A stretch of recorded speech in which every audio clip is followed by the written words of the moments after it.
శ్రీరాఘవం దశరథాత్మజమప్రమేయం సీతాపతిం రఘుకులాన్వయరత్నదీపం ఆజానుబాహుం అరవిందదళాయతాక్షం రామం నిశాచర వినాశకరం నమామి. లోకాభిరామం రణరంగధీరం రాజీవనేత్రం రఘువంశనాథం కారుణ్యరూపం కరుణాకరంతం శ్రీరామచంద్రం శరణం ప్రపద్యే. జై బలో సీతారామ లక్ష్మణ భక్త హనుమానికి జై. హరే కృష్ణ. అందరికీ జై శ్రీరామ్. మనకు శ్రీమద్ రామాయణంలో అసలు ఈ రామాయణం అనేది ఎందుకు మొదలైంది, ఎక్కడి నుంచి మొదలైంది, ఈరోజు చాలా వరకు ఇంట్రడక్షన్ తెలుసుకున్నాం అందరం కూడా. మీకు అందరికీ తెలిసే ఉంటుంది, జయ విజయులు తెలిసే ఉంటుంది, అందరూ వినే ఉంటారు. నలుగురు కుమారులు అన్ని లోకాలు తిరగలరనమాట, ప్రతి ఒక్క లోకం తిరగలరు వాళ్ళు. అలా తిరుగుతూ వాళ్ళు వైకుంఠం కూడా వెళ్తారు. వీళ్ళు నలుగురు కుమారులు ఎప్పుడైతే వైకుంఠానికి వెళ్తారో అక్కడ ద్వారపాలకులు వాళ్ళను ఆపుతారనమాట, లోపలికి పంపకుండా. నేను లోపలికి వెళ్ళి శ్రీమన్నారాయణ దర్శనం చేసుకోవాలని వాళ్ళంటే లేదు, అనుమతి లేకుండా పోయేదానికి లేదు అని ఆపుతానే వాళ్ళ కోపం వచ్చేసి వాళ్ళు శపిస్తారనమాట. మీరు భూలోకంలో రాక్షసులుగా జన్మించుదురుగాక, మమ్మల్ని ఆపుతావా నువ్వు అని. అప్పుడే లోపల నుంచి దివ్యమంగళ స్వరూపుడైనటువంటి శ్రీమన్నారాయణుడు బయటకు వస్తాడనమాట. అప్పుడు వాళ్ళు ఎప్పుడైతే భగవంతుని దర్శనం చేసుకుంటారో వాళ్ళకు పరమానందం కలుగుతుంది. ఎవరికి? నలుగురు కుమారులకు. అప్పుడు వాళ్ళకు బాధ కూడా కలుగుతుంది అనమాట. ఇదేంది, మేము ఎందుకు శపించాము వీళ్ళను అని అనేసి. అప్పుడు శ్రీమన్నారాయణుడు నవ్వుతూ, ఇదంతా నా సంకల్పం వల్లనే జరిగింది, మీదేం కాదు. ఇప్పుడు ఆ జయ విజయులకు చెప్తారనమాట. వాళ్ళిద్దరు జయ విజయులు పాదాల మీద పడి, మిమ్మల్ని విడిచి మేము ఎప్పుడు నేను ఉండలేము ఎలా అనేసి వాళ్ళు ప్రార్థిస్తే, అప్పుడు శ్రీమన్నారాయణుడు చెప్తారు, 7 జన్మలు నాకు అనుకూలంగా పుడతారా, లేదా 3 జన్మలు నాకు శత్రువులుగా జన్మిస్తారా, మీ ఇష్టం, మీ ఏది కావాలంటే అది వరం ఇస్తాను అంటాడనమాట. భూలోకంలో అయితే జన్మ తీసుకోవాలి, పరమ భక్తులుగా ఉంటూ 7 జన్మలు గడిపి వస్తారా, లేదా నాకు విరోధులుగా ఉండి 3 జన్మలు గడిపి వస్తారంటే 7 జన్మలు మిమ్మల్ని వదిలి ఉండలేము, మాకు 3 జన్మలే చాలు అనేసి. విరోధులుగా అయినా ఉంటాం కానీ ఎక్కువ ఉండం మిమ్మల్ని వదిలేసి అనేటప్పటికీ సరే అంటారు. మొట్టమొదట వాళ్ళు తీసుకునేటువంటి జన్మ ఏంటంటే హిరణ్యాక్షుడు, హిరణ్యకశిపుడు, ఆ ఫస్ట్ జన్మ తీసుకునేది. తర్వాత రెండోసారి వచ్చే జన్మలో రావణాసురుడు, కుంభకర్ణుడిగా వస్తారనమాట వాళ్ళు. సరే, ఇప్పుడు రావణాసురుడు కుంభకర్ణుడిగా వచ్చినప్పుడు వాళ్ళను దేనికైనా కానీ ఒక టైం రావాలి కదా, పాపం పండుతుంది ఏదో అంటూ ఉంటారు కదా, టైం వస్తుంది అనమాట. అందరూ వాడు చేసేటువంటి, ఎవరు రావణాసురుడు చేసేటువంటి ఆగడాలన్నీ ఇన్ని కాదు, విపరీతంగా చేస్తాడనమాట. ఎవరిని ఆడపిల్లలు కనపడినా తీసుకొచ్చుకుంటాడు, అది కూడా బలవంతంగా వాళ్ళను తీసుకొని వచ్చి పెళ్లి చేసుకుంటూ ఉంటాడు అనమాట. మనకందరికీ తెలిసిందే రావణాసురుడు లక్షణాలన్నీ కూడాను. అందువల్ల ఇతన్ని నిగ్రహించే దానికోసంగా మేము తట్టుకోలేకుండాము అనేసి దేవతలందరూ పోయేసి ఎప్పుడైతే భగవంతుని ప్రార్థిస్తారో అప్పుడు వాళ్లకు ఆకాశవాణిగా వినిపిస్తారనమాట, మీరేం భయపడగాకండి, దగ్గరలోనే నేను మానవుడిగా అవతరించబోతున్నాను, మీకు సంబంధించిన కష్టాలన్నీ కూడా తీర్చేస్తాను అనేసి భగవంతుడు చెప్తాడనమాట. అధర్మం అనేది విపరీతంగా పెరిగిపోతుందో, ధర్మం అనేది తగ్గిపోతుందో, అప్పుడు ఆ ధర్మాన్ని మళ్ళీ స్థాపించజేయడానికి ఆయన అవతరిస్తూ ఉంటాడు. భక్తులను రక్షించడానికి, దుష్టులను శిక్షించడానికి వస్తాడు భగవంతుడు. అది పనిగా దుష్టులు శిక్షించడానికి మాత్రమే రాడు. యాక్చువల్గా ఆయన వచ్చేది భక్తులు రక్షించడానికి. ఎలా వచ్చినా కాబట్టి పనిగా దుష్టులు కూడా శిక్షించేసి వెళ్ళిపోతూ ఉంటాడు అనమాట. ఓన్లీ దుష్టులను శిక్షించడానికి అయితే అక్కడి నుంచి ఒక చక్రం వదిలేసినాడు అనుకో, విష్ణు చక్రాన్ని, అది పోయి అందరినీ చంపేసి వచ్చేస్తుంది.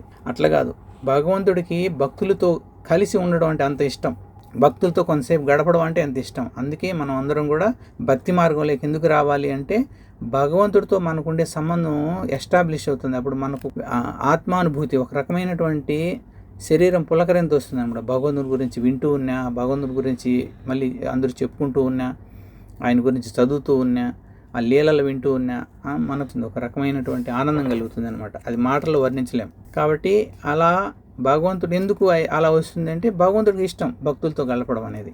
భగవంతుడు శ్రీరాముడిగా అవతారం తీసుకుంటాడు. సరే, ఎందుకు రామాయణం వచ్చింది అనేది గురించి ఇది చెప్పాం. ఇక ఇందులో రామాయణంలో ముఖ్యమైన పాత్ర ఏంటంటే అసలు వాల్మీకి కూడా మళ్ళీ బ్యాక్ సైడ్ చరిత్ర ఉంది. మన లైఫ్లో ప్రతి ఒక్కరికి, మీకు, నాకు, అందరికీ కూడా ఏదో ఊరికే జన్మ అలా రాలేదు. ప్రతి దానికి బ్యాక్ సైడ్ కారణం ఉంటుందన్నమాట. కారణం లేనిదే ఏది జరగదు. కాబట్టి మనం కూడా ఈ జన్మ తీసుకోవడానికి కారణం ఉంటుంది. ఎంతోమంది ఖాళీగా ఉన్నారు. ఇప్పుడు మనం భగవంతుని గురించి వినేటువంటి భాగ్యం మనకు కలుగుతూ ఉంది. దీన్ని కూడా గత జన్మలో మనం చేసుకునే పుణ్య కారణం వల్ల ఇప్పుడు మనం భగవంతుని గురించి వినేటువంటి భాగ్యం కలిగిందనమాట. ఇది మనం తెలుసుకోవాల్సిన విషయం. ఆ విధంగా ఈ వాల్మీకి మనకు పద్మపురాణంలో చెప్తారు. ఏమంటారంటే వాల్మీకి వచ్చి ఒక వరుణుడు అనేటువంటి ఒక అతను ఉంటాడు అనమాట. చాలా గొప్ప భక్తుడైన.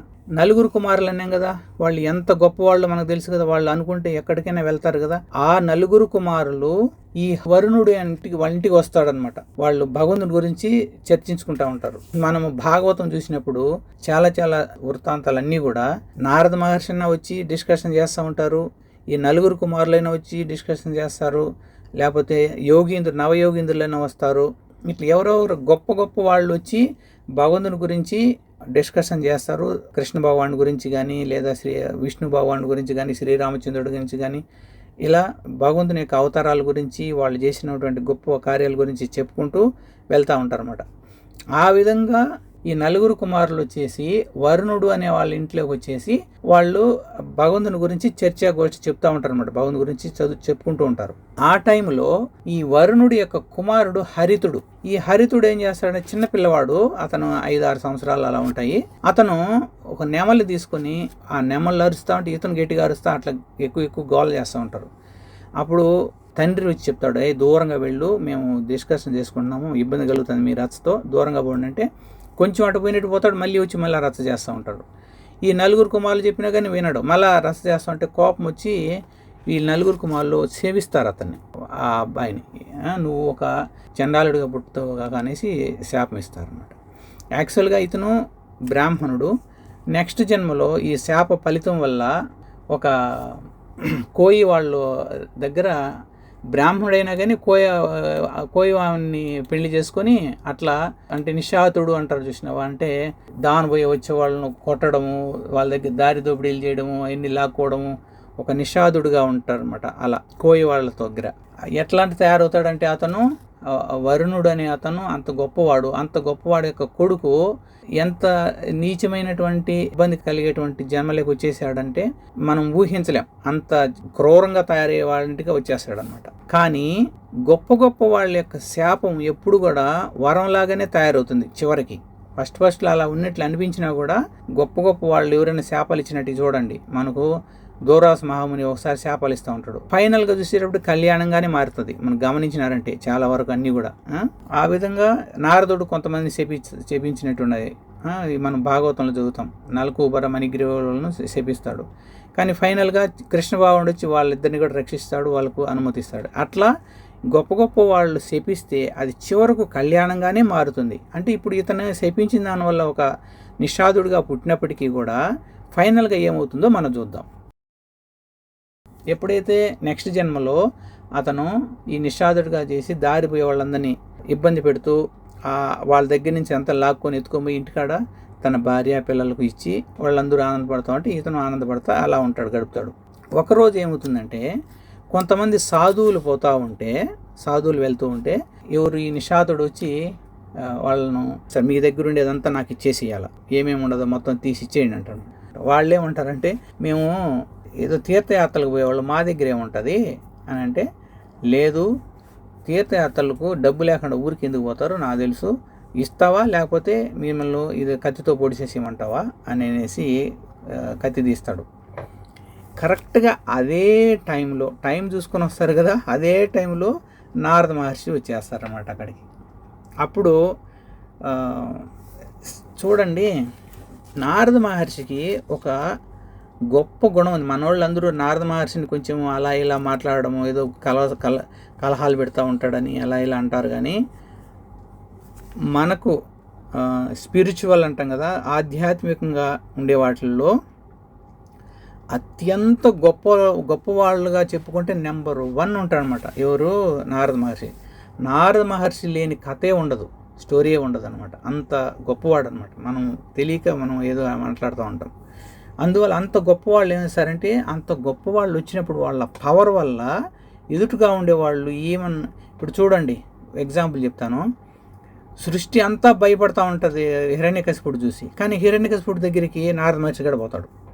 అతనికి నారద మహర్షి నారాయణ నారాయణ అంటాడు తెలియదు. ఆయనకు తెలిసినా కానీ అతని మీద ఇప్పుడు కోపం రాదు. ఎందుకంటే ఈయన ఏదో సాధు పురుషుడు, ఏదో నారాయణ అనుకుంటా పోతూ ఉంటాడులే, అది అక్కడిక్కడ విషయాలు మనకు కావాల్సిన మంచి విషయాలు చెప్తాడులే అని ఆయన పట్ల అందరికీ మంచి భావమనే ఉంటుంది. ఎందుకు ఉంటుందంటే ఆయన పవర్ అలాంటిది. కొంతమంది ఎంత భక్తులుగా ఉండేవాళ్ళు ఎంత భక్తిలో ఎక్కువగా మనము డెవలప్ అయినప్పుడు ఏమవుతుందంటే, ప్రతి ఒక్కరిలోనూ ఆత్మే కదా ఉండేది. అందువల్ల ఆత్మ అనేది శాంతింపజేస్తుంది అన్నమాట కొంతసేపటికి. వాళ్ళల్లో మామూలు భావన వచ్చేస్తుంది అనమాట కొంతసేపటికి. అలా ఎప్పుడైతే నారద మహర్షి వస్తాడో ఇతనిలో ఉండే క్రూరం కొంచెం తగ్గుతుంది అనమాట. ఆయన నారద మహర్షి యొక్క పవర్ వల్ల తగ్గినప్పుడు ఈయన అడుగుతాడు ఎవరిని, అక్కడ ఉండే వాళ్ళందరినీ, ఏమైంది ఏదో ఇక్కడ కొంచెం జరుగుతూ ఉంది, ఇట్లా ఉన్నది అసాధారణంగా చెప్పండి అంటే, అప్పుడు వీళ్ళందరూ చూడండి కత్తి చూపించి మా దగ్గర ఉండేటి ఇస్తావా లేదా చంపేస్తా ఉన్నాడు, మా దగ్గర ఏమి లేదంటే ఒప్పుకోవడం లేదంటే, అప్పుడు ఎందుకు నువ్వు ఇలా చేస్తున్నావు అని అడుగుతాడు అనమాట.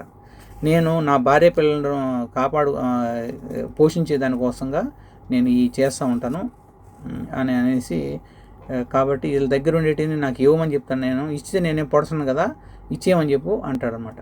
అప్పుడు నారద మహర్షి ఎక్సలెంట్ క్వశ్చన్ ఒకటి అడుగుతాడనమాట. ఎవరిని?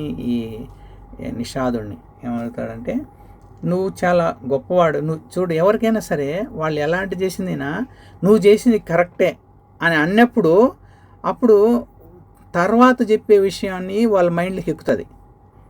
వాళ్ళు ఏదో చెప్పబోయేటప్పుడు ముందుగానే మనం నువ్వు ఏం చెప్పినావు బాగా చెప్పినావు అంటే, ఇంక తర్వాత మనం చెప్పేది వాళ్ళ మైండ్లోకి ఎక్కదు. ఇదొక లాజిక్ అనమాట, టెక్నిక్ అనమాట అది. అప్పుడు నారద మహర్షి, నువ్వు చెప్పింది చాలా కరెక్ట్, వెరీ గుడ్, మీ భార్య పిల్లలు మీరు పోషించే దానికోసంగా నువ్వు ఈ దారి దోపిడీలు చేస్తున్నావు, చాలా మంచిది, బాగా నీ వర్షంలో కరెక్టే. అయితే నాకు ఒక చిన్న సందేహం ఉన్నది. ఏంటంటే, ఒకవేళ ఇప్పుడు ఈ శాస్త్రాల ప్రకారము మనం తెలుసుకున్న ధర్మాల ప్రకారం అన్నీ కూడా బలవంతంగా ఇంకొకరిని పొడచడమో లేదా బలవంతంగా ఇంకొకరి దగ్గర నుంచి లాక్కున్నప్పుడు అప్పుడు పాపం అనేది కంపల్సరీ వచ్చేస్తుంది, సరేనా? కాబట్టి ఇంత కష్టపడి ఇన్ని రకాల పాపాలన్నీ చేస్తున్నావు కదా, మరి ఈ పాపాలన్నీ ఇప్పుడు నువ్వు తీసుకొని నీ భార్య పిల్లలకి ఇస్తావు కదా, వాళ్ళందరూ ఏమో తీసుకొని తింటున్నారు కదా, అలాగా నువ్వు చేసినటువంటి ఈ పాపంలో కూడా వాళ్ళు కొంచెం పాగాలు పంచుకుంటారా? ఉత్త పాపం అంతా నీకేనా? నాకు కొంచెం సందేహంగా ఉండదు. అంటే అట్లెందుకు, వాళ్ళంతా నా భార్య నా పిల్లలు నేను చెప్పినట్లు బ్రహ్మాండంగా వింటారు, వాళ్ళ కోసమే కదా నేను ఎంత చేస్తూ ఉండేది, వాళ్ళు బ్రహ్మాండంగా పంచుకుంటారు నా పాపం అంతా వాళ్ళు కూడా అంటారనమాట. ఏమో నాకు సందేహంగా ఉండదు. ఒకసారి మీ ఇంట్లో పోయేసి కొందరిని అడిగి కనుక్కొని వస్తావా, ఒకవేళ ఈ పాపాలు కూడా మీరు భాగాలు పంచుకుంటున్నారు, ఇది నాకేనా అని. అప్పుడు లేదు వాళ్ళు పంచుకుంటారంటే ఒకసారి అడిగిరా అంటే, మీరు ఎక్కడికైనా వెళ్ళిపోతారేమో అంటారనమాట. నీకు ఆ సందేహమే అవసరం లేదు, ఇక్కడే కూర్చో ఉంటాం మేము, అడిగిపోం, నువ్వు పోయి కనుక్కొని రా ఒకసారి అని అంటారనమాట. అప్పుడు పరిగెత్తుకుంటా ఇంటికి పోతాడు. నార్మల్గా ఇతను పొద్దున్నే పోతే సాయంత్రం వచ్చేవాడు, మధ్యలో వచ్చేటప్పుడు వాళ్ళకంతా ఆశ్చర్యం వేసింది. ఏమి తెచ్చినావు ఈరోజు, ఏమి తెచ్చినావు అని అనేసి అందరూ పరిగెత్తుకుంటూ వచ్చారనమాట. అప్పుడు ఈయన అంటాడు, నేను ఏమి తెచ్చినా అనేది పక్కన తర్వాత సంగతి, నాకు ఒక సందేహం ఉండదు.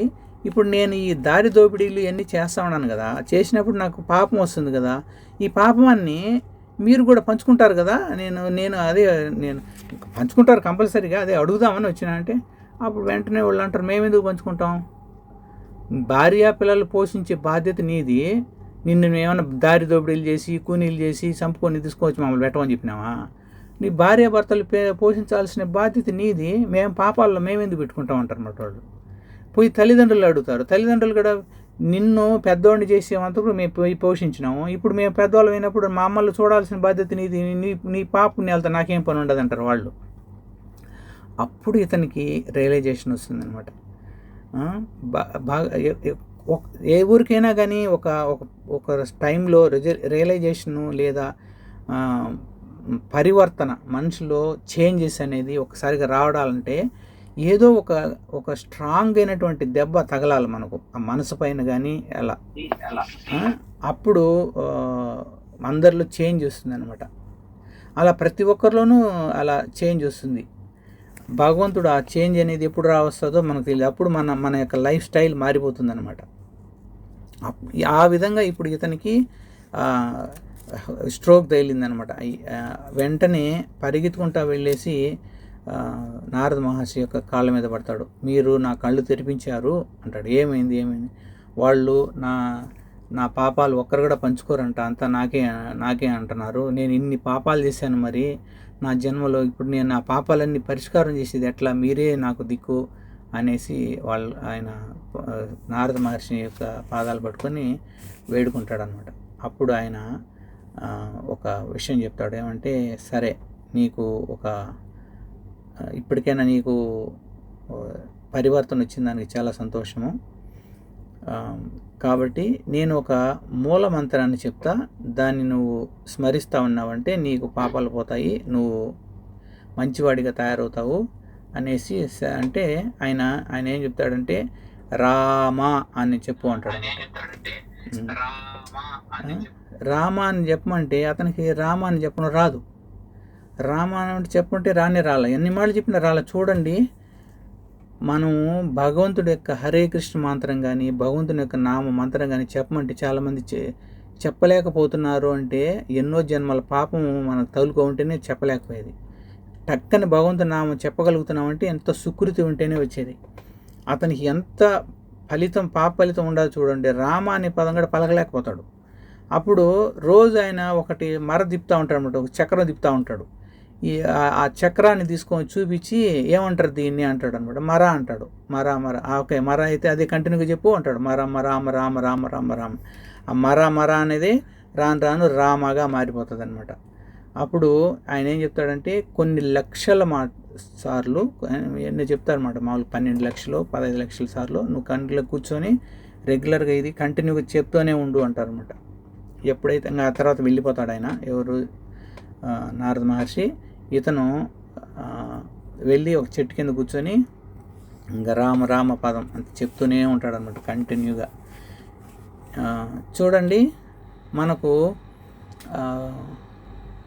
మాయ లేదా భౌతిక ప్రకృతి కంట్రోల్లో ఉండాము, ప్రకృతికి అతీతంగా ఉండాము అనేదానికి రెండు అంటారు అనమాట. ఒకటి వచ్చి ప్రకృతి ఆధీనంలో ఉన్నాము అన్న అదే పదమే, లేదా మనం మాయలో ఉన్నాము అన్నా కూడా అదే పదమే. మాయలో ఉండాము అనేదానికి ఏంటి అంటే గుర్తు, మనకు ఆకలి దప్పులు భయము కానీ వేస్తూ ఉంటే మనం మాయలో ఉన్నట్లంట. ఆకలి, దప్పిక, భయము, ఈ మూడు ఎవరికైతే వేస్తూ ఉంటాయో, అంటే రెండు కంటిన్యూగా ఉండని కాదు, ఆకలి వేసినా, దప్పిక వేసినా, భయం వేసినా, ఈ మూటిలో ఏది వచ్చినా, 3 వచ్చినా 2 వచ్చినా మనం ఈ దేంట్లో ఉన్నట్లు, మాయలో ఉన్నట్లు. సరేనా? ఎప్పుడైతే నారద మహర్షి యొక్క అనుగ్రహం కలిగిందో అతని యొక్క గొప్ప వాళ్ళ భక్తుల సాంగత్యం ఎప్పుడైతే కలుగుతుందో, వాళ్ళు ఎంత తక్కువ స్టేజ్లోనే ఉన్నీలే ఒక్కసారిగా వాళ్ళు గొప్ప వాళ్ళుగా తయారైపోతారు. ఇప్పుడు పెద్ద అయస్కాంతం ఉండింది అనుకో, అయస్కాంతం దగ్గర పనికిమాలిన ఇనుము ఉండింది, అది ఎందుకు పనికిరాంది. కానీ ఎప్పుడైతే అయస్కాంతం దగ్గరికి వచ్చి చేరుతుందో అది కూడా ఒక అయస్కాంతంగా మారిపోతుంది, అది కూడా వేరే వాటిని ఆకర్షిస్తుంది. అలా గొప్ప భక్తులతో మనకి ఎప్పుడైతే సాంగత్యం ఏర్పడుతుందో మనము భక్తులుగా మారుతాము, మన చుట్టూ ఉండే వాళ్ళు కూడా భక్తులుగా చేసేస్తాం మనం ఆటోమేటిక్గా. మనకు తెలియకుండానే వాళ్ళు కూడా భక్తులుగా తయారవుతారు అన్నమాట. ఇది భక్తి ఉండేటువంటి గొప్పతనం.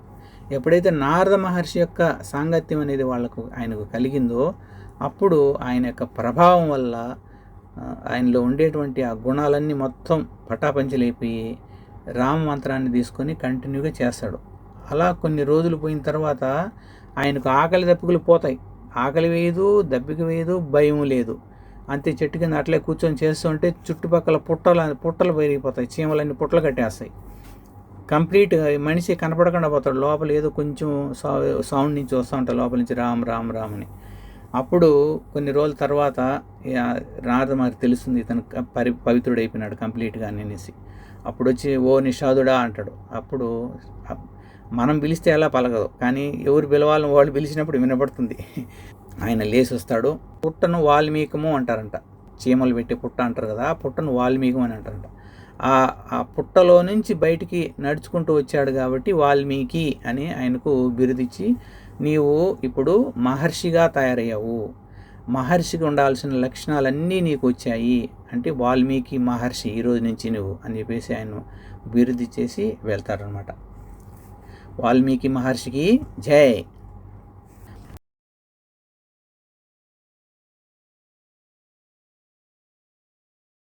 ఎప్పుడైతే ఆయన వాల్మీకి మంచి భక్తుడిగా మారతాడో అప్పుడు ప్రతిరోజు భగవంతుని గురించి చెప్పుకుంటూ ఉంటాడు అనమాట అందరికీ. అప్పటికి రాముడు గురించి తెలియదు ఆయనకు, కంప్లీట్గా భక్తి వచ్చేస్తుంది. ఎవరి దగ్గర ఇప్పుడు నారాయణ నారాయణ నారాయణ అని చెప్పేసి నారాయణ భక్తి నారద మహర్షి ఉపదేశించిన దానివల్ల రెగ్యులర్గా ఆయనకు భగవంతుడు అంటే నారాయణుడి గురించి చెప్పుకుంటూ ఉంటాడు. అలా చెప్పుకుంటూ తన శిష్యుల దగ్గర చెప్పుకుంటూ ఉండే టైంలో ఒకసారి నారద మహర్షి మళ్ళీ వస్తాడనమాట. నారద మహర్షిని చూస్తానే పాదాలకు నమస్కారం చేసి ఉచితాసనం ఇచ్చి కూర్చోబెట్టేసి పానీయాలు ఇచ్చి ఆయన పాదాలు కడిగి ఎంతో వినయంగా, మనము భగవద్గీతలు కూడా చెప్తాడు, తద్విద్ధి ప్రణిపాతేన పరిప్రశ్నేన సేవయ ఉపదేశంతి తే జ్ఞానం జ్ఞాని నా తత్వదర్శిన. ఎవరైనా సరే ఒక గొప్ప భక్తుల యొక్క సాంగత్యాన్ని పొంది లేదా మంచి గురువును ఆశ్రయించి ఆ గురువుకి ఎంతో ఇష్టంగా సేవ చేసి అప్పుడు ఆయన ప్రశాంతంగా ఉండేటప్పుడు ఎంతో వినయంగా మనకు తెలియనటువంటి విషయాలన్నీ కూడా అడిగి తెలుసుకునేటువంటి వినమ్రత అనేది శిష్యుడికి ఉండాలన్నమాట. అప్పుడు ఆ విధంగా ఎప్పుడైతే ఈయన పరిచర్యలు చేసి నారద మహర్షిని ఒక క్వశ్చన్ అడుగుతాడు అనమాట. ఏమడుగుతాడంటే, కోన్వస్మిన్ సాంప్రతం లోకే గుణవాన్ కచ్చ వీర్యవాన్ ధర్మజ్ఞచ్చ కృతజ్ఞచ్చ సత్యవాక్యో దృఢవ్రతః చారిత్రణే చ కో యుక్తః సర్వభూతేషు కో హితః విద్వాన్ కః సమర్థం చ కచ్చైక ప్రియదర్శినః ఆత్మవాన్ కో జితక్రోధో ద్యుతిమాన్ కః అనసూయకః కస్య బిభ్యతి దేవాచ్చ జాతరోషస్య సంయుగే ఏతత్ ఇచ్ఛామి అహం శ్రోతుం పరం కోతూహలం హిమే.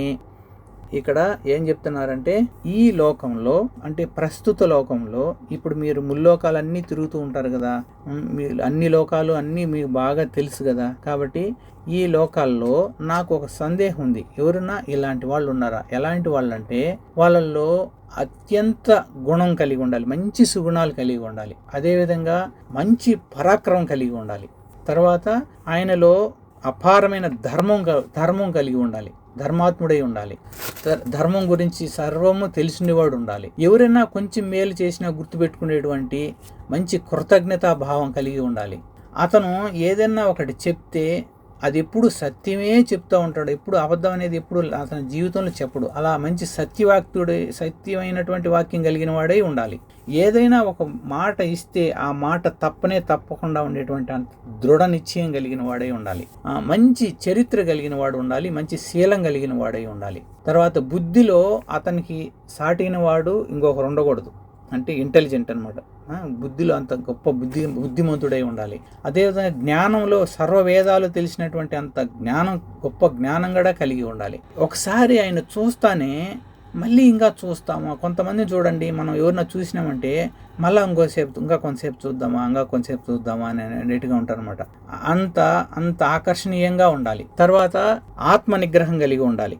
ఇన్ని రకాల లక్షణాలు ఉన్నప్పుడు అతనిలో గర్వం వస్తుంది కదా, గర్వం లేకుండా వినయం కలిగి ఉండాలి. అందుకే శ్రీరాముడిని ఏమంటారంటే పూర్వభాషి మర్యాద రాముడు అని కూడా అంటారనమాట. పూర్వభాషి అంటే ఎవరన్నా కానీ ఒకరు వచ్చినారనుకో, ఎదురుగా కనపడినాడు శ్రీరామచంద్రుడికి, అప్పుడు వెంటనే ఈయనే అడుగుతాడంట వాళ్ళను, శ్రీరామచంద్రుడు వాళ్ళని ఏమయ్యా బాగుండవా అని. ఒకవేళ బై మిస్టేక్లో శ్రీరాముడు ఏమయ్యా బాగుండవా అని లోపలనే ఎదుటి వాళ్ళు ఏం శ్రీరామ బాగున్నావా అని అనుకో, ఈయన సిగ్గుపడిపోతాడంట, అయ్యో నేను ముందుగా బాగున్నారని అని చెప్పలేకపోతున్నానని. ఎలా అంత గొప్పవాడు, సాక్షాత్తు భగవంతుడు అంత గొప్పవాడు కూడా ఎంత వినయం కలిగి ఉంటాడు చూడు, నేను ముందు మాట్లాడతానేటువంటి అంత వినయం కలిగి ఉంటాడు అనమాట. అలా మంచి వినయం కలిగేవాడు ఉన్నారా. తర్వాత ఒకవేళ అతనికి కోపం అనేది రాకుండా ఉండాలి, సహజంగా క్రోధానికి లోను కాకుండా ఉండాలి. ఒకవేళ కోపం అనేది కానీ ప్రదర్శించాడా ముల్లోకాలు కూడా గదగడలాడాలి. సహజంగా కోపానికి గురి కాకూడదు, ఎప్పుడు కోపం ఆయన అలాంటి వాడు అయి ఉండాలి. ఒకవేళ ఎక్కడో కోపం ప్రదర్శించాల్సిన టైం వచ్చి ఒకవేళ కోపమే ప్రదర్శించాడా, ముల్లోకాలు కూడా గడగడలాడాలి, అంత శౌర్యం కలిగి ఉండాలి. రూపం ఎలా ఉండాలంటే మన్మధుడు కూడా ఎందుకు పనికిరాడనమాట.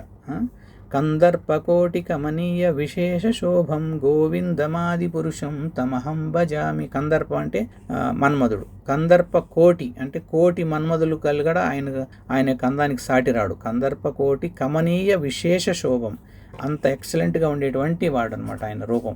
అలాంటి గొప్పవాడు అయి ఉండాలి. ఇన్ని రకాలు ఉండేవాళ్ళు ఎవరన్నా ఉన్నారా ఈ లోకంలో నాకు చెప్తారా అన్నాడు. చూడు ఎంతటి క్వశ్చన్, ఎంత సుదీర్ఘమైనటువంటి క్వశ్చన్ వేసాడో చూడండి వాల్మీకి ఎవరికి, నారద మహర్షికి. అది అలా అడగడం అనేది కూడా ఒక టాలెంట్. అందరూ అడగలేరు అలా. టాలెంట్ క్వశ్చన్లు అనేటివి చాలా ఉంటాయి. ఈ హిరణ్యకశిపుడు కూడా అలాంటి టాలెంట్ వాడే. హిరణ్యకశిపుడు తపస్సు చేసి బ్రహ్మ ప్రత్యక్షం అయితే ఏమడుగుతాడు తెలుసా, నాకు మరణం లేకుండా కావాలంటాడు. అరే నాకే మరణం ఉండదు, నీకు మరణం లేకుండా నేను ఎట్లా ఇస్తాను? మరణం అనే మాట అడగకుండా ఇంక వేరే ఏదైనా కోరుకో అంటాడు అనమాట. అప్పుడు వాడు ఒక సాగు కోరిక కోరుతాడు. ప్రపంచంలో ఎవరికి అలాంటి ఆలోచనలు కూడా వచ్చిండు. ఇంట్లో తాగకూడదు, బయట తాగకూడదు, పగులు తాగకూడదు, రాత్రి తాగకూడదు, కింద తాగకూడదు, పైన తాగకూడదు, మనిషి దగ్గర తాగకూడదు, జంతువుల దగ్గర తాగకూడదు, బతికుండే దాంతో తాగకూడదు, సత్యం ఉండే దాంతోనూ తాగకూడదు. ఎన్ని ఉన్నాయి అన్నిటికీ. పగులు తాగకూడదు, రాత్రి తాగకూడదు. వాడికి ఎంత బుర్రల ఆలోచనలు ఉన్నాయో అన్నీ ప్రయోగించేసినాడు. కానీ భగవంతుడు అన్నిటికీ పరిష్కారం తీసుకొని వచ్చేసాడు. ఇంట్లో తాగకూడదు, బయట తాగకూడదు, గడపలో కిందలే పైన ఆయన తొడి మీద కూర్చోబెట్టినాడు. చచ్చినట్టు కాదు, బతికినట్టు కాదు, గోళ్ళు, పగులు కాదు, రాత్రి కాదు, సాయంత్రము. ఇట్లా మొత్తానికి అన్ని రకాలు వాడు చెప్పిన దాని అన్నిటికీ కూడా మనిషి కాదు, జంతువు కాదు, నరసింహ. అట్లా మొత్తానికి వచ్చి అతన్ని చంపేశాడు అనుకోండి. చెప్పేది కోరే దాంట్లో విచిత్రమైన కోరికలు ఎలా కోరతారని. అలాగే ఒకడు ఉన్నాడు అనమాట. ఏం కోరుకుంటాడంటే, నాకు భగవంతుడు ప్రత్యక్షం అవుతాడు. ఆయన భగవంతుడు కాదు అంటే బ్రహ్మే అనుకోండి. ప్రత్యక్షం అయిన తర్వాత అతను ఏం అడుగుతాడంటే, కోరిక నాకు మా వంశం అంతా బాగా వృద్ధి చెందాలి, ఆ వంశంలో ఉండేవాళ్ళందరూ కూడా మంచి కోటీశ్వరులుగా బాగా మంచి డబ్బు ఉండేవాళ్ళు ఉండాలి అని ఏదో చెప్పుకుంటూ పోతున్నాడు. ఓయ్ ఆగు, నువ్వు తపస్సు చేసింది ఒకటి, వరుస పెట్టి ఇన్ని రకాల కోరికలు అన్నీ కోరుతా ఉండవే, అట్లా పనికిరాదు, ఒకటే ఒక కోరిక కోరుకు, అది ఇస్తా అంటాడు అనమాట. అలాగా. అలా అయితే వినండి, నేను మా ముని ముని ముని ముని ముని ముని ముని మనవడు బంగారు ఉయ్యాల్లో ఊగుతూ ఉంటే నేను చూస్తూ ఊంచుతూ ఉండాలి, ఆ వరం ఏమంటాడు. ఇప్పుడు చూడాడు తెలివేటాడుతో అంటే ఈడు ముని ముని ముని ముని ముని మనవాడు అంతవరకు ఈడు బతికుండాల. ముని ముని మనవాడు అంటే వంశం వృద్ధి చెందినట్టే కదా, అది వచ్చేసింది. వాడు బంగారు ఉయ్యాలు ఊగుతూ ఉన్నాడంటే ఇంకా వంశం అంతా డబ్బు ఫుల్గా ఉన్నట్టే కదా. ఒక్క కోరికలో అంటే ఒక అడగడంలో అన్నీ వచ్చేసినాయి, దాంట్లో కవర్ అయినాయి. టాలెంట్ చూడాలా. అది రకరకాలుగా కొంతమంది టాలెంట్ల గురించి చెప్తూ ఉంటారు. అలా ఈయన ఎవరు మన వాల్మీకి అనేకమైనటువంటి క్వశ్చన్లు అడిగాడు అనమాట. అప్పుడు నారద మహర్షి ఈ గుణాలన్నీ కలిగి ఉండేటువంటి ధర్మాత్ముడు ఈ లోకంలోనే అయోధ్య నగరంలో దశరథ మహారాజుకు పుత్రుడుగా జన్మించి, అలాంటి ధర్మాత్ముడు ఇప్పుడు మనం చెప్పినటువంటి అన్ని విషయాల్లో కూడా గుణంలో గొప్పవాడు, వీరి పరాక్రమంలో గొప్పవాడు, చేసిన మేలు ఎప్పుడు గుర్తుపెట్టుకొని మళ్ళీ గుర్తు చేసుకునేటువంటి కృతజ్ఞతాభావం కలిగి ఉండేవాడు, ఎప్పుడూ సత్యాన్ని వదలకున్నటువంటి సత్యాత్ముడు, ధర్మం రామో విగ్రహవాన్ ధర్మ సత్యధర్మ పరాయణ అంటారనమాట. ఒక ధర్మాన్నంతా కూడా పోసి ఒక విగ్రహంగా పోస్తే ఆయనే శ్రీరామచంద్రుడు. అంత ధర్మాత్ముడు అనమాట ఆయన. సత్యము ధర్మం పట్ల అంత నిబద్ధత కలిగి ఉండేవాడు అనమాట ఆయన. అందువల్ల దృఢవ్రతుడు ఆయన అంత ఇప్పుడు చెప్పిన విషయాలన్నీ కూడా మళ్ళీ అన్నీ రిపీట్ చేయడం ఎందుకు, గొప్ప లక్షణాలు కలిగి ఉండేటువంటి ఆ శ్రీరామచంద్రుడు ఇప్పుడు ఉన్నాడు, వెళ్తూ ఉన్నాడు రాజ్యాన్ని కూడాను. అయితే ఎంత నీతిగా ఎంత గొప్పగా పరిపాలిస్తున్నాడు అంటే, ఆ రాజ్యంలో పాలనంటే ఇలా ఉండాలి అని పాలిస్తున్నాడంట ఆయన. ఎలా పాలిస్తున్నాడంటే ఎంతో నీతిగా పరిపాలిస్తున్నాడు. ఆ రాజ్యంలో ఉండే ప్రతి ఒక్కరూ ధర్మంగానే ఉంటారంట. ఎప్పుడే కానీ వాళ్లకు ప్రమాదకరమైనటువంటి వ్యాధులు అనేటివి రావంట. శ్రీరాముని యొక్క టైంలో చూడండి, ప్రమాదకరమైన వ్యాధులు ఏంటి, ఈ కలరా వచ్చి అందరూ పోవడము, లేదా కరోనా వచ్చి అందరూ పోవడము, ఈ రకరకాల ప్రమాదకరమైన ఉన్నాయి కదా. అలాంటి వ్యాధులే రావంట ఆయన టైంలో. అదేవిధంగా కరువు కాటకాలు అనేటివి ఉండేటివి కాదట. నెలకు 3 వర్షాలు కురిసేనయ్యా, బంగారు పంటలే పండేనయ్యా, రామన్న రాముడు శ్రీరామచంద్రుడు, అదే పాట, కోదండ రాముడు శ్రీరామచంద్రుడు వచ్చాడయ్యా అని. అలా మనం భగవంతుడు ఆయన ఎంత ఎక్సలెంట్గా పరిపాలిస్తారంటే శ్రీరామచంద్రుడు ప్రతి నెలకు 3 వర్షాలు అంటే ఇంక మళ్ళీ మనం నీళ్ళు కట్టాల్సిన అవసరం లే, పంటలు వేసేసి వస్తే అయ్యే పండుతాయి అంతే. అంత బాగా కురిసేటి అంట. ఎవరికే కానీ ఆకలి బాధలు ఉండేటి కాదంట. కరువు కాటకాలు ఆకలి బాధలు అనేటివి వాళ్ళకి తెలియదు అసలే. ప్రతి ఒక్కరు కూడా సంపదలతో కొలువై ఉండేవాళ్ళంట. ఇవన్నీ యాజ్ ఇట్ ఈస్గా రామాయణంలో రాసినట్టు చెప్తానా, మనం కల్పించి చెప్పినట్టు కాదు ఇక్కడ అని ఉండేటి. అదేవిధంగా అక్కడ ఉండే గ్రామాలు పట్టణాలు ఎంతో అందంగా ఉండేటి అంట, పరిశుభ్రంగా ఉండేటి అంట గ్రామాలు. మనం ఇప్పుడు క్లీన్ అండ్ గ్రీన్ అనేది అంటూ ఉంటారు చూడు, అబ్బాయి ఇది ఇక్కడ మోడల్గా డెవలప్ చేస్తున్నారు కొన్ని గ్రామాలు ఇంకా భలే ఉంటాయని. అప్పుడు మోడల్గా ఒక గ్రామం కాదు, మొత్తం రాజ్యం ఎలా ఉండేది అనమాట శ్రీరామచంద్రుడి టైంలో. ఎక్కడ పడితే అక్కడ అన్ని చిన్న చిన్న కొలను చుట్టూ మంచి పూలు, అనేక రకాలైనటువంటి పక్షులు, కిలకిల రావాలు చూస్తూ ఉంటే ఇంకా కొంతసేపు అక్కడే ఉన్నామా ఇంకా మళ్ళీ వెళ్ళకుండా అనేటుగా అంత బాగుండేదట. ప్రకృతి వైపరీత్యాలు కూడా ఉండేటి కాదంట. అంటే సునామీలు రావడము, వడగండ్లు వచ్చి మనుషులు చచ్చిపోవడము, లేకపోతే పిడుగులు పడడము, భూకంపాలు రావడము, ఇలాంటి ప్రకృతి వైపరీత్యాలు కూడా ఉండేటి కాదంట అప్పుడు. నెక్స్ట్ స్త్రీలు అందరూ పతివ్రతలట, అందరూ ఎప్పుడు కూడా ముత్తైదువులుగానే ఉండేవాళ్ళంట. ఇంకంటే ముందు భర్త చనిపోయేవాళ్ళు లేరంట. అలా అంటే వైధవ్యం అనేవాళ్ళు ఎప్పుడు ఉండేవాళ్ళు కాదట. తర్వాత అక్కడ వర్ణాశ్రమ ధర్మాన్ని పర్ఫెక్ట్గా ఫాలో అయినారు. మనకు 4 రకాల యుగాలు ఉన్నాయి. ఏంటి? సత్యయుగము, త్రేతాయుగము, ద్వాపర యుగము, కలియుగము. ఈ 4 రకాల యుగాలు అనేటివి ఉన్నాయి. ఈ 4 యుగాల్లో సత్యయుగంలో అందరూ భక్తులే, అందరూ 1,00,000 సంవత్సరాలు బతికేవాళ్ళు, అంత గొప్పగా ఉండేవాళ్ళు. ఎప్పుడైతే త్రేతాయుగం వచ్చిందో అప్పుడు శ్రీరామచంద్రుడి టైం, అప్పుడు వర్ణాశ్రమ ధర్మం అనేది స్టార్ట్ అయ్యిందట. వర్ణాశ్రమ ధర్మం ఏంటంటే బ్రాహ్మణులు, క్షత్రియులు, వైశ్యులు, శూద్రులు అనేటి ఈ 4 కలిపి వర్ణాశ్రమ ధర్మం అంటారు. అంటే బ్రాహ్మణుడు అన్ని శాస్త్రాలు తెలిసి ఉండి అందరికీ విద్య నేర్పిస్తాడు. రాజుతో సహా రాజుతో సహా అందరూ బ్రాహ్మణుడి యొక్క కంట్రోల్లో ఉంటారు. కానీ బ్రాహ్మణుడికి నా కంట్రోల్లో రాజు ఉన్నాడు అనేటువంటి ఆ భావన ఉండదు. ధర్మం ఇలా ఉండాలి రాజా, మీరు ఇలా పరిపాలించాలి, ఇలా ఉండకూడదు, ఇలా ఉండాలి అని చెప్తే సరే గురుదేవా అని ఆ విధంగా నడుచుకునేవాళ్ళు అనమాట. ఎవరు? రాజులు. బ్రాహ్మణులు చెప్పినట్టు వినేవాళ్ళు. అంటే బ్రాహ్మణులంతా శాస్త్రాలు చదువుతూ రాజులు కూడా దిశానిర్దేశం చేసేవాళ్ళు. రాజులందరూ అందరి ప్రజల యొక్క సంరక్షణ చేసేవాళ్ళు. వాళ్ళ డ్యూటీ అంతా రక్షణ, పోషణ. తర్వాత వైశ్యులు వచ్చి వ్యాపారం చేసేవాళ్ళు. అంతే, మొత్తం అందరికీ కావాల్సిన సరుకులన్నీ కూడా వాళ్ళే ఇచ్చేవాళ్ళు. ఈ శూద్రులు మాత్రము పైనుండే మూడు అంటే వైశ్యులకు, క్షత్రియులకు, బ్రాహ్మణులకు ముగ్గురికి హెల్ప్ చేసేవాళ్ళు అనమాట. హెల్ప్ చేసేది అంటే వాళ్ళకు సేవకులుగా ఉండేవాళ్ళు. కానీ ఒకటి గుర్తుపెట్టుకోండి, వీళ్ళు గొప్ప వాళ్ళు తక్కువ అని లేదు. అందరూ ఒకటే, అందరూ సమానమే. ఇంత గొప్పగా ఉండే ఈ రామరాజ్యాన్ని గురించి ఆయన విన్న తర్వాత మహా ఆనందంతో వాల్మీకి వాళ్ళ శిష్యులతో కూడా కలిసి శ్రీరామచంద్రుడు అని ఆయన ఉన్నాడు, ఆయనకి మీరు చెప్పిన లక్షణాలన్నీ కూడా ఉన్నాయి అనేసి చెప్పినప్పుడు ఆయన మహా ఆనందం పడుతూ తన యొక్క శిష్యుడైనటువంటి, ఇక ఈ విషయాలన్నీ చెప్పిన తర్వాత నారద మహర్షి మళ్ళీ వెళ్ళిపోతారు. అందరు ఎమ్మెల్యే భగవంతుని యొక్క నామం చెప్పుకుంటూ లోకం ప్రచారం కోసం వెళ్తారు. ఇప్పుడు ఈ వాల్మీకి ఆ చెప్పిన శ్రీరామచంద్రుడికి చెప్పినటువంటి విషయాలన్నీ మహా ఆనందం కలిగి ఆయన గురించి తలంచుకుంటూ, శ్రీరాముని గురించి తలుచుకుంటూ తన శిష్యుడైనటువంటి భరద్వాజుడు, అంటే భరద్వాజ మహర్షి కాదు అక్కడ, శిష్యుడి పేరు కూడా భరద్వాజ అనమాట. ఆ భరద్వాజ మహర్షి కాదు ఇక్కడ ఉండేది. కాబట్టి ఈ శిష్యుడు భరద్వాజతో కలిసి నడుచుకుంటూ అలా వస్తూ ఉంటారనమాట. వచ్చి మామూలుగా సహజంగా మనము వీళ్ళు ఏం చేస్తారు, నది దగ్గరికి వచ్చేసి వందనాలు చేస్తూ ఉంటారు కదా, ఆ విధంగా ఈ వీళ్ళు సంధ్యావందనం కోసం వస్తారనమాట అక్కడికి. ఆ నది పేరు వచ్చి తమసా నది అంటారు. తమసా నది తీరం దగ్గరికి వస్తారు. ఎప్పుడైతే అక్కడికి వచ్చి వీళ్ళు నిలబడతానే ఆ చెట్టు పైన 2 క్రౌంచి పక్షులు ఒకదాంతో ఒకటి సంభోగం చేసుకుంటూ ఉంటాయన్నమాట, కలుసుకుంటూ ఉంటాయి.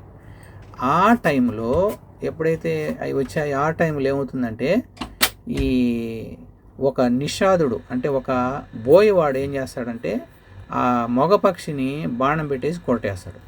ఏది మంచి ఆ రెండు కలుసుకుండే టైంలో ఎప్పుడు కూడా ఇద్దరు కలుసుకుండే టైంలో దాన్ని విడదీస్తే చిన్న పాపం కదా, అది చాలా చాలా చాలా పెద్ద సమస్యకు దారితీస్తుంది. ఈ విధంగానే ఈ కలుసుకునేటప్పుడు విడదీసిన దానికోసంగా ఇంకొకరు కూడా తన శాపానికి గురైనారు మనకు తెలిసిన వాళ్ళలో. మీకు ఎవరికైనా ఐడియా ఉండదా? మహాభారతంలో స్టోరీ వస్తుంది. వాళ్ళు ఒకరు కలుసుకుంటూ ఉంటే, జింకలు కలుసుకుంటా ఉంటే విడదీసిన దానికోసంగా ఆయన శాపం పొందుతాడు. ఎవరైనా? పాండురాజు. వెరీ గుడ్, సూపర్, మీకు మంచి ఐడియా ఉన్నది, థ్యాంక్ యూ. పాండురాజు కూడా ఆ విధంగా వేటగాడి పోయినప్పుడు అలా రెండు సంభోగం చేసుకునే టైంలో విడదీసిన దానికోసంగా నువ్వు భార్య నువ్వు భర్త కలిసినప్పుడు నువ్వు చనిపోతావు అనేసి అక్కడ శాపం ఇస్తారు. ఆ విధంగా ఇక్కడ ఏమవుతుందంటే ఎప్పుడైతే ఈ క్రౌంచ్ పక్షులు కలుసుకునే టైంలో ఈ బోయవాడు ఎప్పుడైతే దాన్ని కొడతాడో వెంటనే అతను గట్టిగా శాపం ఇస్తాడనమాట. ఏం శాపం ఇస్తాడంటే మాషాధ ప్రతిష్టాం త్వమగమస్యాస్మతి సమాహ యత్క్రౌంచ మిథునాదేకం అమవధీహి కామమోహితం అనేసి, నిషాదుడా, ఏ పాపం పుణ్యం తెలియనటువంటి ఒక పక్షులు వాళ్ళు ఒకదాంతో ఒకటి కలుసుకునే టైంలో నీవు నీ క్రూరత్వం జాలి దయ లేకుండా వాటిని మగపక్షిని చంపేశావు. అది ఆడపక్షి అంతవరకు ఆనందంగా ఉండేది ఒక్కసారిగా తీవ్రమైన దుఃఖం లేక వెళ్ళిపోయింది. మగపక్షి ఏమో ప్రాణమే వదిలేసింది. కాబట్టి నీ జీవితకాలం నువ్వు మనశ్శాంతి లేకుండా పోదువుగాక అనేసి అతనికి శాపం ఇస్తాడనమాట. శాపం ఇచ్చిన తర్వాత చూడండి ఎలాంటి వాడు శాపం ఇచ్చాడు ఒకసారి గమనించండి. ఎలాంటి వాడు శాపం ఇచ్చాడు? ఒకప్పుడు దావన పోయే వాళ్ళను ఎటువంటి దయా దాక్షిణ్యం లేకుండా వాళ్ళను కొట్టి అవసరమైతే ఒకరిద్దరిని చంపి వాళ్ళ అభిప్రాయాలతో సంబంధం లేకుండా వాళ్ళ దగ్గర ఉండిందంతా లాక్కొని పోతా ఉండే అంత క్రూర స్వభావం కలిగిన వాడు పక్షులను బాధిస్తూ ఉన్నప్పటికీ కూడా ఇతనికి బాధ కలుగుతూ ఉంది. ఎంత పరివర్తన వచ్చింది గమనించండి. మనం కొన్ని ఏదో రామాయణం అందరూ వింటూనే ఉంటాం రెగ్యులర్గా. కొన్ని విషయాలు మనం అదే మీరు ఒక లిస్ట్ ఇచ్చినారు చూడు, దాంట్లో అవన్నీ ఈ లిస్టులో ఉండేటి ఏంటి అని మనలో పరివర్తన ఆలోచింపజేసే విధానం అనేది ఉండాలన్నమాట. అంటే ఎంత క్రూరంగా ఉండే మనస్తత్వం ఉండేవాడైనా కూడా భగవంతుని యొక్క నామాన్ని రెగ్యులర్గా పలికిన దానివల్ల, భక్తుల సాంగత్యం కలిగిన దానివల్ల ఎంత సాధు పురుషుడుగా అయ్యాడు అంటే పక్షులను మనుషులు కాకుండా పక్షులను హింసించినా కూడా ఇతనికి కోపం వచ్చేసింది. చూడండి ఎంత పరివర్తన వచ్చింది. ఎప్పుడైతే ఇలా అతని మీద శాపం ఇచ్చాడో మళ్ళీ బాధ కలుగుతుంది అనమాట. ఇంతకుముందు బాధ ఎందుకు కలిగింది? పక్షిని చంపాడు అని బాధ కలిగింది. ఇప్పుడు మళ్ళీ ఎందుకు బాధ కలుగుతుంది? వాడిని శపించాడు చూడు, నువ్వు జీవితాంతం మనశ్శాంతి లేకుండా పోదుగాక అన్నాడు చూడు. అయ్యో నేను ఇతన్ని శపించానే, ఇతని భార్య పిల్లలు ఉంటారు, వాళ్ళు బాధపడిపోతారు కదా, ఇతను మళ్ళీ ఇబ్బంది పడితే. చూడండి ఎంత దయ వచ్చిందో. రియల్గా అది మనం ఊహించలేము. భక్తులుగా ఉండే వాళ్ళకి అంత కరుణ ఉంటుందన్నమాట. ముందేమో పక్షి చంపినాననేసి పక్షుల మీద దయతో ఈయన్ని కోపపడ్డాడు. అరే ఇతను కోపపడితే ఇతను ఇబ్బంది పడితే మళ్ళీ వీళ్ళ భార్య పిల్లలు వల్ల ఇబ్బంది పడతారు కదా, అయ్యో ఇతను ఎందుకు నేను మళ్ళీ శాపం ఇచ్చాను అని మళ్ళీ బాధపడుతూ ఉంటాడు అనమాట. ఇలా బాధపడుతూ ఉన్నప్పటికీ కూడా అతను ఒకటి స్పెషల్గా గమనించాడు. ఏం గమనించాడంటే ఇతను చెప్పిన శ్లోకంలో చాలా విచిత్రంగా ఛందస్సు ఉండాది, ఏదో రామాయణానికి కలిపే విధంగా, అంటే దాంట్లో కలిసే విధంగా ఏదో కొత్తగా ఉండదన్నమాట. ఇతనికి మళ్ళా పదే పదే ఆ మాట వస్తూనే ఉండదు. మా నిషాద ప్రతిష్టా సమగాహ శాశ్వతీ సమాహ యత్క్రౌంచ మిథునాదేకం అవధీహి కామమోహితం అని ఇది కంటిన్యూగా అతనిలో రిపీట్ అవుతూ ఉండదన్నమాట. ఈ పక్క నుండి భరద్వాజుతో అంటాడు, ఇదేంది ఇది, నేను అప్పుడెప్పుడో శపించాను, ఎందుకు శపించానని బాధపడ్డాను, మళ్ళీ కానీ ఈ శ్లోకం ఎందుకు కంటిన్యూగా వస్తానే ఉంది అని ఆలోచన చేసుకుంటూ వాళ్ళ ఈ కుటీరానికి వచ్చేస్తారు, ఆశ్రమానికి. అప్పుడు వాళ్ళు చూస్తూ ఉండంగానే పైనుంచి హంసవాహనంతో ఎవరు బ్రహ్మదేవుడు వస్తాడనమాట. బ్రహ్మదేవుడికి జై. ఎప్పుడైతే బ్రహ్మదేవుడు వస్తాడు అందరూ సాష్టాంగ నమస్కారం చేస్తారు. బ్రహ్మదేవుడికి అందరూ కలిసి కాళ్ళకు ముక్కేసి ఎంతో గౌరవంగా ఆయనకు పాదాలు నమస్కారం చేసి ఆయన పాదాలు కడిగి పానీయం ఇచ్చేసి, మీరు మీ మీ దర్శనంతోనే మా జన్మ తరించిపోయింది, మమ్మల్ని అనుగ్రహించడానికి వచ్చారు, రావడానికి గల కారణము అనేసి అడిగినప్పుడు ఆయన చాలా క్లుప్తంగా రామాయణం గురించి చెప్తారనమాట. ఎవరికి? వాల్మీకి మహర్షికి. నువ్వు అనుకునింది అది కరెక్టేను, ఆ శ్లోకము నువ్వు శపించినా కూడా అది శాపంగా లేదు, అతనికి అనుగ్రహం కలిగింది, నువ్వు దాని గురించి విచారించాల్సిన అవసరం లేదు. ఇప్పటి నుంచి దాంట్లో 24 అక్షరాలు వచ్చేటువంటి ఒక బీజాక్షరమైన మంత్రాన్ని ఆయన ఉపదేశించి ఒక్కొక్క అక్షరానికి ఒక్కొక్క 1000 శ్లోకాల లెక్కన 24 అక్షరాలతో కూడిన ఆ మంత్రానికి 24,000 శ్లోకాలతో రామాయణం రచిస్తారంట ఆయన. మొత్తానికి రామాయణం వచ్చి 24,000 శ్లోకాలు అని చెప్తారు. మొత్తానికి అంత ఎక్సలెంట్గా ఆయన రాస్తారు. మీరు ఎప్పుడైతే రామాయణం అనేది నువ్వు రచించడానికి స్టార్ట్ చేస్తావో అప్పుడు ప్రతి ఒక్కరి యొక్క క్యారెక్టర్, అంటే లోపల ఉండేటువంటి పాత్రలు, ఆ పాత్రలు మనసులో ఉండే భావాలతో సహా నీకు తెలుస్తూ ఉంటాయి. అప్పుడు నువ్వు ఎక్సలెంట్గా రాస్తావు. ఇది సృష్టి మొత్తానికి కూడా ఎంతో ఉపయోగపడే గొప్ప కావ్యం అవుతుంది అనేసి అంటారు. అందుకే రామాయణం మహాకావ్యం అంటారనమాట, చాలా గొప్పది. రామాయణాన్ని మహాకావ్యం అని ఎలా అంటారంటే, మామూలుగా భారతం అంట, భారతము ఇది వేదంలాగా ఉంటుందట మహాభారతం. వేదాలనేటివి కాదు, వేదాలనేటివి ఒక రాజుతో సమానం అట. వేదాలనేటివి రాజు అందరికీ మీరు ఇలా ఉండాలి ఇలా ఉండాలి అని ఆర్డర్ వేస్తాడనమాట రాజు. వేదాలనేటి ఎలాంటి రాజుతో సమానం వేదాలు. అదేవిధంగా పురాణాలు మాత్రము స్నేహితుడితో సమానం అట. స్నేహితుడు అంటే మన స్నేహితుడు, అరే నువ్వు ఇలా ఉండాలి రా, అది అక్కడ ఇలా జరిగిందిరా, దానివల్ల ఇలా అయింది కాబట్టి మనం ఇలా ఉండాలి రా, అది ఉండాలిరా, ఇది ఉండాలిరా అనేసి ఒక స్నేహితుడు పక్కన కూర్చొని చెప్తూ ఉంటే ఎలా ఉంటుందో అలా ఉంటాయంట పురాణాలన్నీ. ఈ 18 పురాణాలు ఉన్నాయి కదా, అన్ని పురాణాలు స్నేహితుడితో చెప్పినట్లుగా ఉంటాయంట. కావ్యం మాత్రము ప్రియురాల్లాగా ఉంటుందంట. ప్రియురాలు ఎలా ఉంటుంది? ప్రియురాలు చెప్పేటి మనకు ఇంకా వినాలనిపిస్తుంటుంది, ఒక హగ్ ఇస్తుంది, ఎంతో ఆనందాన్ని ఇస్తుంది, నెమ్మదిగా అన్ని విషయాలు కూడా అర్థమయ్యేటట్టు చెప్తుంది. ఒక భార్య ఒక ప్రియురాలు లాగా ఉంటుందంట కావ్యం. అంటే అంత ఎక్సలెంట్ రమ్యంగా ఉంటుందన్నమాట. కాబట్టి వేదాల కంటే ఇంకొంచెం బాగా ఉండేటి పురాణాలు అయితే, పురాణాల కంటే ఇంకొంచెం బాగుండేది ఏంటి? రామాయణం. అంత ఎక్సలెంట్గా ఉంటుంది. అందుకే రామాయణం ఎన్నిసార్లు చదివినా కూడా ఇంకా చదవాలని అనిపిస్తూ ఉంటుందన్నమాట రామాయణం, అంత గొప్పది. కాబట్టి ఈరోజు మనం ఏం తెలుసుకున్నామంటే రామాయణం ఎలా వచ్చింది, తర్వాత వాల్మీకి ఎవరు, ఆ వాల్మీకితో ఎవరు నారద మహర్షి లాంటి గొప్ప భక్తులు సాంగత్యంతో ఎలాంటి వాళ్ళలో ఎలాంటి పరివర్తన వచ్చింది, ఆ తర్వాత అతను ఎలా తపస్సు చేసుకున్నాడు రామమంత్రంతో, ఆ తర్వాత అతనికి అంత నిషాదుడుగా ఉండే అతనికి ఎంత జ్ఞానం వచ్చిందంటే ఈ సృష్టిలో అత్యంత గొప్పవాళ్ళు ఎవరు అని అడిగే కాడికి వచ్చినాడు అనమాట. అలా అడిగినప్పుడు నారద మహర్షి అలాంటి వాడు ఉన్నాడు శ్రీరామచంద్రుడు అన్నప్పుడు శ్రీరామచంద్రుడి గురించి ఆయన ఆలోచన చేస్తూ ఉంటే తర్వాత ఈ క్రౌంచ్ పక్షులు రావడం, తర్వాత సాక్షాత్తు బ్రహ్మదేవుడే వచ్చి రామాయణం గురించి అంత సంక్షిప్త రామాయణం అంటారనమాట. రామాయణంని క్లుప్తంగా చెప్తారనమాట ఎవరికి? వాల్మీకి. అప్పుడు ఈయన రామాయణ రచన అనేది మొదలు పెడతారు. బాలకాండ అనేది మళ్ళీ నెక్స్ట్ స్టార్ట్ అవుతుంది. హరే బోల్. మనకు 10 కాలైంది. ఈరోజు తెలుసుకున్న విషయాలు: శ్రీరామచంద్ర ప్రభువుకి జై, సీతారామ లక్ష్మణ భక్త హనుమానికి జై, అనంతకోటి వైష్ణవ భక్త బృందికి జై. మీకు ఈరోజు జరిగిన విషయాల్లో ఏదైనా 1-2 సందేహాలు ఎప్పుడైనా మనం తెలుసుకునేటప్పుడు కొన్ని సందేహాలు ఉంటే నివృత్తి చేయాలన్నమాట. 2-3 నిమిషాలు 5 నిమిషాల పాటు మీరు ఎవరైనా సందేహాలుంటే అడగండి. హరే కృష్ణ. జై శ్రీరామ్ ప్రభుజీ, చాలా సంతోషం. అద్భుతంగా చాలా సరళంగా మాకు తెలియజేశారు. మన వాళ్ళు ఎవరైనా ఉన్నవాళ్ళు ఎవరైనా అనుమానాలు ఉంటే అడగాలని కోరుకుంటున్నాను. ఎవరికి ఏం ఉన్నట్టు లేవు ప్రభుజీ, ఎందుకంటే చాలా అద్భుతంగా, చాలా సరళంగా, ఎంత కృష్ణ. అదంతా మీ యొక్క గౌరవము, మీ యొక్క అభిమానము.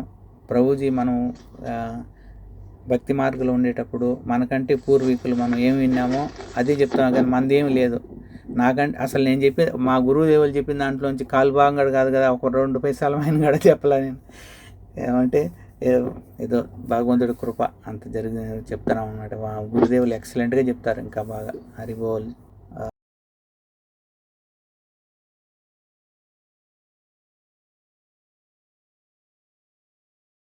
జగద్గురు శ్రీల ప్రభుపాదికి జై. అనంతకోటి వైష్ణవ భక్త బృందకి జై. శ్రీ హరినామ సంకీర్తన మహాయజ్ఞకి జై. నితాయ్ గౌర్ ప్రేమానందే. హరి హరి బోల్. హరే కృష్ణ.